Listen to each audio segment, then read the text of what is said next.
long after the last coven went silent, and the old gods were buried beneath stone and scripture, something began to stir again. The earth had waited, the stories had slept, but the flame, though hidden, was never gone. And when the modern world forgot to listen, a voice rose from the shadows of history, the voice of Gerald Gardner. He spoke of a circle reborn, of rituals whispered back to life, of witches who had never truly vanished, only waited for the wind to rise again. This is where the silence ends. This is where the circle reawakens. Welcome to Historic Isles. The long silence is ending. Gerald Gardner writes as if hearing an echo through centuries, the faint heartbeat of an ancient craft, calling to him from beneath the noise of the modern age. After 400 years of concealment, he claims, the circle was forming again. Somewhere in the quiet countryside of England, Gardner says he found them, a group of people who still practiced the old rites. He never names the place, he never names the coven. Instead, he hides them behind gentle phrases. I was introduced. I was permitted to witness. But the message is clear. Witchcraft had survived, not as legend, but as lineage. They called themselves the Wicca. To them, the circle was not just a ritual, it was a universe, a sacred boundary where the ordinary world dissolved and the eternal began. Within it, Gardner said, even the air felt different, as if time itself bowed to something older than memory. He described the preparation: salt to purify, incense to thin the veil, the compass points called not by direction, but by spirit. Air in the east, fire in the south, water in the west, earth in the north. 4 guardians, 4 truths, and in the center, the living soul of the craft. In his writings, Gardner's prose turns lyrical. He describes the first ceremony he was allowed to see, a circle of witches, hand in hand, unclothed not from lust, but from reverence.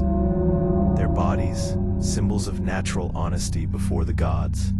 They chanted to the moon, invoking the goddess in her triple form: maiden, mother, crone. Each phase of the moon, a reflection of a woman's life. Each turn of the year, a mirror of creation's eternal rhythm. Birth, death, and rebirth. He speaks too of the horned god, not the devil, but the wild heart of nature itself. The stag in the forest, the grain that dies to feed the people, the spirit that accepts death as renewal. When he is invoked, Gardner writes, the circle trembles, as though the forest itself remembers. These rituals, he insists, were not inventions. They were reconstructions, fragments of a forgotten faith, stitched together through memory, folklore, and feeling. In them, Gardner found the same rhythm that pulsed through ancient fertility rites, stone circles, and midsummer fires. To him, the craft was continuity, a current, connecting the prehistoric shaman to the modern seeker. Guagsto, the coven, he said, was a microcosm of balance. Men and women equal, not hierarchies. Each member a mirror of the universe. Each ritual a rehearsal of cosmic order. And when the chant began, Echo, Echo, Azarak, Echo, Echo, Zomalak, Gardner believed those syllables carried echoes from a time before language itself. He wrote not as a skeptic, but as a man initiated. He knew these words would provoke ridicule, especially in the 1950s, a time of strict religion and rational pride. Yet Gardner persisted. able to see witches not as villains, but as inheritors of freedom. People who found holiness in the body and divinity in the earth. People who found holiness in the earth, and divinity in the earth. He describes one moment, a ritual under the full moon, a circle of 13, their shadows stretching across the grass. The high priestess lifts her arms. The chant swells. The moon breaks through the cloud, and Gardner feels that centuries of persecution and silence have cracked open. The old faith breathes again. He writes, "I thought of those who had died at the stake, and those who hid their books beneath floorboards, and I saw that the flame they guarded had never been extinguished, only sheltered, waiting for the wind to rise." The Circle Reawakens ends not in triumph, but in peace. Gardner knows what he's witnessed is both ancient and new, a rebirth of something humanity almost forgot. The witches return not to rule, but to remind that nature's rhythm still beats beneath the asphalt, and that every soul, if it listens, can still hear the drum. The candles fade. The circle closes. And yet, the questions remain. What place does witchcraft have in a world of machines, data, and logic? Can ritual and symbol still speak in the age of algorithms? Gardner didn't turn away from this question. He walked straight into it. He made a radical claim that science and witchcraft are not enemies, but reflections of the same human hunger. What place does witchcraft have in a world of machines, data, and logic? Science, the will to understand those forces through observation. Different tools, same heartbeat. The scientist dissects the flower to know it, he wrote. The witch grows it, blesses it, and listens to it speak. Not contradiction, completion. To Gardner, witchcraft was the forgotten half of human understanding. Intuition, reverence, and emotional truth. Science explains the mechanics of life. Witchcraft explores its meaning.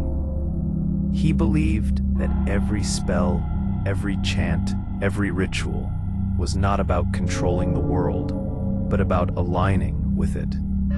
So undone, what the ancients called magic, he saw as early psychology, a way to train the mind through focus, belief, and repetition.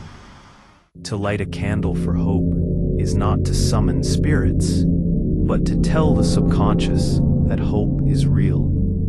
Magic, Gardner suggested, is an ancient form of mental technology, and before a world indus, where science dissects, magic connects. Science seeks control. Magic seeks harmony. Science asks, how?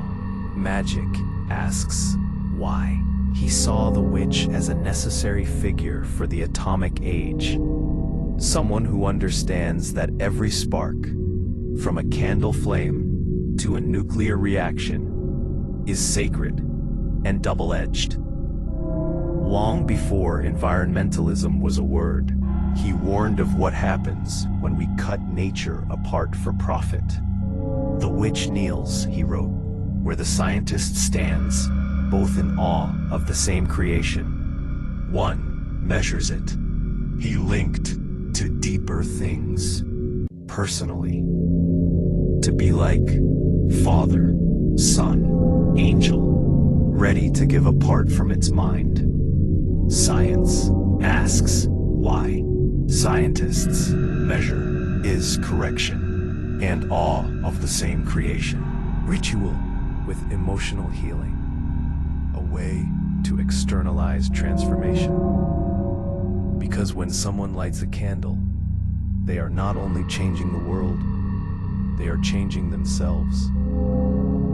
Every symbol, every spell, a language for the soul, a bridge between the logical and the luminous.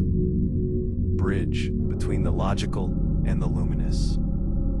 Because when someone lights a candle, they are not only changing the world, they are changing themselves.